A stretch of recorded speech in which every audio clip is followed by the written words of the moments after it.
बिस्मिल्लाहिर्रहमानिर्रहीम ते अस्सलामुअलैकुम। तुसी वेख रहे हो पंजाब टीवी 94 ते मैं हाँ तुहाडा अपना अफजल पट्टी।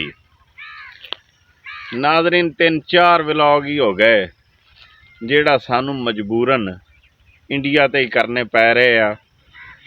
व्लॉग तो असी पंजाब ते करने आ, पंजाबीयत ते करने आ ते विच जेड़ा ना मुल्क दी गल फिर पाकिस्तान सब तो अगे है, बच्चों तो भी अगे है, मुल्क है तो असी है ना।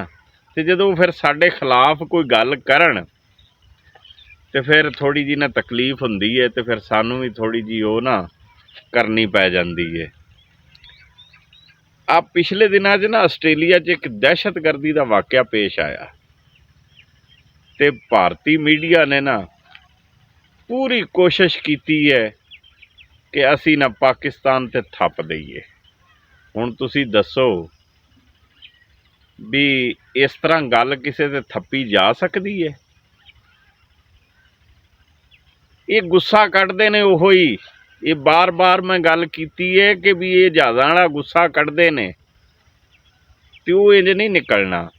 वो दहशतगर्द जेड़े सन उत्थे सिडनी वो बीच ते जेड़ा वाक़या पेश आया वो इन्हां दे निकले ने, हैदराबाद दे। इन्हां दा भी एक शहर हैदराबाद है, तेलंगाना कोई रियासत हैगी, उत्थों दा शहर है हैदराबाद। वो उत्थों दे निकले ने। साजिद अकरम उहदा नाम है, नवीद उहदे बेटे का नाम है। वो दोवें प्यो पुत गए ने उस बीच ते। उहदा नाम बीच का कुछ तो है, अजीब जिहा गाल जी वर्गा नाम है उहदा। उस बीच ते गए ने, उत्थे जाके उन्होंने वो फायरिंग खोल दी है। यहूदियों का कोई खास त्यौहार सी ते 14-15 बंदे मर गए। फिर उन्होंने एक मुसलमान लड़का अहमद वो दौड़िया, उन्हें गोलियां भी खा लियां ते बंदूक भी खोली एक को। फिर पुलिस आ गई तो पुलिस ने एक नूं तो मौके ते मार सिटिया ते एक जख्मी हो गया शदीद, उन्होंने हस्पताल लै गए। हुण उन्हें बयान श्यान वो होश च आया तो उन्हें दिते ने। फिलिपाइन दे विचों 1 नवंबर नूं वो बेली गए ने फिलिपाइन। उत्थों जाके उन्होंने ट्रेनिंग लई है। 28 नवंबर नूं वापस गए ने ते आ हुण इन्हां ने ये जिहड़ा करतूत होया है वो इंडिया दे वो लोग सन उन्होंने किया है। की वजह सी ये बाद हुण आपे इन्वेस्टिगेशन पता चलता जाएगा, पता लगता रहेगा। लेकिन असी उहदे ते बहस नहीं करते। वो जो इन्वेस्टिगेशन होएगी तो फिर वो कट्टी कट्टा सामने आ जाएगा। असी गल करते हैं इंडियन मीडिया ते कि भी ये कोई मौका नहीं जान देंदे कि जिहदे विच ये पाकिस्तान ते इल्ज़ाम ना लाउण। कोई इन्हां नूं कोई वट्टा मार दे ते कहिंदे ने पाकिस्तान वालियां ने मारिया। इन्हां दा रोड ते टुरिया जांदियां कोई हादसा हो जाए तो कहिंदे ने इहदे पिछे पाकिस्तान है। तो फिर जल्दी इन्हां नूं पता वो बेनकाब हो जाते ने, फिर ये शर्मिंदा भी नहीं होंदे, ढीठ ने। वो हुण जिहड़ा करतूत कीता इन्हां दा वजीरे आला है, कुछ तो उहदा नाम है, उन्हें एक मुसलमान खतून का हिजाब खिंच दिता। उन्हें उस मुसलमान खतून का हिजाब नहीं लाया, उन्हें अपना जिहड़ा पर्दा है ना वो खोल दिता कि असी अंदरों आ कुछ है। वो कहिंदे ना कि कज्जी रिझण दे यार, वो जदों उतों कज्जी रिझण दे तो मुराद भी हांडी दे विच जो कुछ भी पकण डिया तो वो ढकिया होया ना, तो परदे च हैगा है की पक रहा, गोश्त पक रहा, दाल पक रही, एक परदा हैगा ना।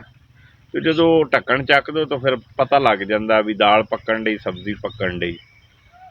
तो ये जे इदां दे करतूत ना करन ते परदे च रहन, जदों ये फिर इदां दे करतूत करते ने तो फिर इन्हां दी बेइज्जती हुंदी है पूरी दुनिया दे विच।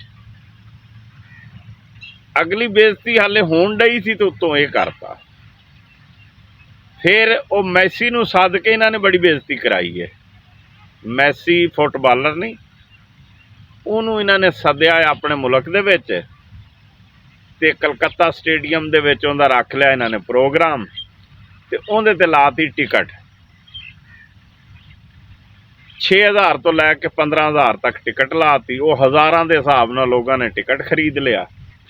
ਇਹਨਾਂ ਨੇ ਕਿਹਾ ਇੱਕ ਤੀਰ ਨਾਲ ਦੋ ਸ਼ਿਕਾਰ, ਆਵਾਮ ਵੀ ਰਾਜ਼ੀ ਹੋ ਜੂ ਤੇ ਮੈਸੀ ਵੀ ਰਾਜ਼ੀ ਹੋ ਜੂ ਵੀ ਮੇਰੇ ਤੇ ਫੈਨ ਹੀ ਬਹੁਤ ਹੈ। ਤੇ ਫੈਨ ਉਹਦੇ ਵਾਕਿਆ ਬਹੁਤ ਆ, ਫੈਨ ਹੈ ਸਨ ਤੇ ਹਜ਼ਾਰਾਂ ਦੇ ਹਿਸਾਬ ਨਾਲ ਲੋਕਾਂ ਨੇ ਨਾ ਟਿਕਟ ਲੈ ਲਈ। ਇਹਨਾਂ ਨੇ ਕਿਹਾ ਥੋੜੀ ਜਿਹੀ ਕਮਾਈ ਵੀ ਕਰ ਲਈਏ, ਆਇਆ ਤਾਂ ਰੱਬੋਂ ਹੈ ਤੇ ਥੋੜੀ ਕਮਾਈ ਵੀ ਕਰ ਲਈਏ। ਅਰਬ ਬਹੁਤ ਸੱਦਦੇ ਨੇ ਇਹਨਾਂ ਨੂੰ, ਅਰਬ ਫੁੱਟਬਾਲ ਦੇ ਬੜੇ ਸ਼ੌਕੀਨ ਨੇ ਤੇ ਫੁੱਟਬਾਲਰਾਂ ਨੂੰ ਸੱਦਦੇ ਰਹਿੰਦੇ ਨੇ। ਰੋਨਾਲਡੋ ਉੱਥੇ ਬਹੁਤ ਆਉਂਦਾ ਹੈ, ਸਾਊਦੀਆ ਵਿੱਚ ਵੀ ਦੁਬਈ ਵਿੱਚ ਵੀ। ਤੇ ਇਹਨਾਂ ਨੇ ਕਿਹਾ ਅਸੀਂ ਹੁਣ ਮੈਸੀ ਨੂੰ ਸੱਦ ਲਈਏ। ਅਹਿਸਾਸੇ ਕਮਤਰੀ ਦਾ ਸ਼ਿਕਾਰ ਹੁੰਦੇ ਨੇ ਕੋਈ, ਇਹ ਆਪਣੇ ਆਪ ਨੂੰ ਨਾ ਉਹਨਾਂ ਮੁਲਕਾਂ 'ਚ ਸ਼ੁਮਾਰ ਕਰਦੇ ਨੇ ਜਿਹੜੇ ਬਹੁਤੇ ਤਰੱਕੀ ਯਾਫਤਾ ਮੁਲਕ ਨੇ, ਕਿ ਵੀ ਅਸੀਂ ਵੀ ਤੇ ਹਾਲੇ ਉਨੀ ਜੋਗੇ ਹੈ ਨਹੀਂ। ਉਹ ਭਾਈ ਜੀ ਮੈਸੀ ਸਾਹਿਬ ਕਲਕੱਤਾ ਸਟੇਡੀਅਮ ਵਿੱਚ ਤਸ਼ਰੀਫ ਲੈ ਆਏ, ਆਵਾਮ ਵਾਹਵਾ ਸੀ। ਇਹਨਾਂ ਦੀ ਜਿਹੜੀ ਸਿਕਿਉਰਟੀ ਸੀ ਤੇ ਸਿਆਸਤਦਾਨ ਵਜ਼ੀਰ ਮਸ਼ੀਰ, ਉਹ ਸਾਰੇ ਉਹਦੇ ਸਾਈਡਾਂ 'ਤੇ ਸਨ। ਆਵਾਮ ਨੂੰ ਹੁਣ ਮੈਸੀ ਦਿਸੇ ਨਾ, ਮੈਸੀ ਦਾ ਕੱਦ ਛੋਟਾ ਹੈ, ਮੈਸੀ ਦਿਸੇ ਕੋਈ ਨਾ, ਆਵਾਮ ਬਿਫਰ ਗਏ। ਉਹਨਾਂ ਨੇ ਤਾਂ ਕੁਰਸੀਆਂ ਹੀ ਪੱਟ ਲਈਆਂ ਜਿਹੜੀਆਂ ਸਟੇਡੀਅਮ ਦੀਆਂ ਫਿਕਸ ਹੁੰਦੀਆਂ ਨੇ, ਉਹ ਤੋੜ ਸਿੱਟੀਆਂ, ਉਹ ਚੱਕ ਚੱਕ ਕੇ ਸਟੇਡੀਅਮ ਵਿੱਚ ਮਾਰਨ। ਅਖੀਰ ਉਹਨਾਂ ਨੇ ਜੰਗਲਾ ਕ੍ਰਾਸ ਕੀਤਾ ਤੇ ਅੰਦਰ ਆ ਗਏ। ਪੁਲਿਸ ਉਹਨਾਂ ਦੇ ਮਗਰ ਲੱਗ ਗਈ ਡਾਂਗਾ ਲੈ ਕੇ। ਉੱਥੇ ਚੰਗਾ ਧੀਂਗਾ ਮੁਸ਼ਤੀ ਹੋਈ, ਲਾਲਾ ਲਾਲਾ ਹੋਈ, ਇਹਨਾਂ ਦੀ ਉੱਧਰੋਂ ਵੀ ਬੇਇੱਜ਼ਤੀ ਹੋਈ। ਕਹਿਣ ਦਾ ਮਕਸਦ ਕਿ ਹਰ ਪਾਸੋਂ ਇਹਨਾਂ ਦੀ ਬੇਇੱਜ਼ਤੀ ਹੁੰਦੀ ਹੈ ਤੇ ਕੋਸ਼ਿਸ਼ ਕਰਦੇ ਨੇ ਕਿ ਅਸੀਂ ਪਾਕਿਸਤਾਨ ਦੀ ਹੱਤਕ ਕਰੀਏ, ਪਾਕਿਸਤਾਨ 'ਤੇ ਇਲਜ਼ਾਮ ਲਾਈਏ। ਕਿਤੇ ਕੋਈ ਵਾਕਿਆ ਦਹਿਸ਼ਤਗਰਦੀ ਦਾ ਹੋ ਜਾਵੇ ਤੇ ਇਹ ਸਾਡੇ 'ਤੇ ਇਲਜ਼ਾਮ ਲਾਉਣਗੇ, ਕੋਈ ਕਿਤੇ ਕੁਛ ਹੋ ਜਾਵੇ। ਇਹਨਾਂ ਦੀ ਕੋਸ਼ਿਸ਼ ਹੁੰਦੀ ਸਾਨੂੰ ਨਾ ਇਹ ਨੀਵਾਂ ਵਿਖਾਉਣ ਦੀ ਕੋਸ਼ਿਸ਼ ਕਰਦੇ ਨੇ ਤੇ ਹੋ ਫਿਰ ਆਪ ਜਾਂਦੇ ਨੇ। ਹੁਣ ਇਹਨਾਂ ਦੀ ਨਾ ਇਹ ਤਿੰਨਾਂ ਕੰਮਾਂ ਦੇ ਵਿੱਚ ਠੀਕ ਠਾਕ ਪੂਰੀ ਦੁਨੀਆ 'ਚ ਇਸ ਟਾਈਮ ਠੁਕਾਈ ਹੋ ਰਹੀ, ਇਸ ਟਾਈਮ ਠੀਕ ਠਾਕ ਬੇਇੱਜ਼ਤੀ ਹੋਣ ਡਈ ਹੈ। ਸ਼ਰਮ ਇਹਨਾਂ ਨੂੰ ਫੇਰ ਨਹੀਂ ਆਉਂਦੀ, ਏਡੇ ਬੇਸ਼ਰਮ ਨੇ।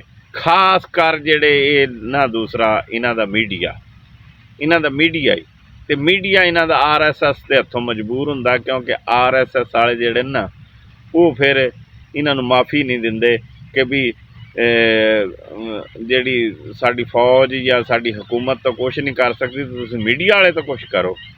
ਉਹ ਮੀਡੀਆ ਵਾਲੇ ਫਿਰ ਬਿਨ ਸੋਚੇ ਹੀ ਨਾ ਇਲਜ਼ਾਮ ਤੇ ਸਾਰਾ ਕੁਛ ਕੀਤੀ ਰੱਖਦੇ ਨੇ ਤੇ ਬਾਅਦ ਵਿੱਚ ਫਿਰ ਇਹਨਾਂ ਨੂੰ ਸੁਬਕੀ ਦਾ ਸਾਹਮਣਾ ਹੁੰਦਾ ਹੈ ਤੇ ਸ਼ਰਮ ਇਹਨਾਂ ਨੂੰ ਫੇਰ ਨਹੀਂ ਆਉਂਦੀ।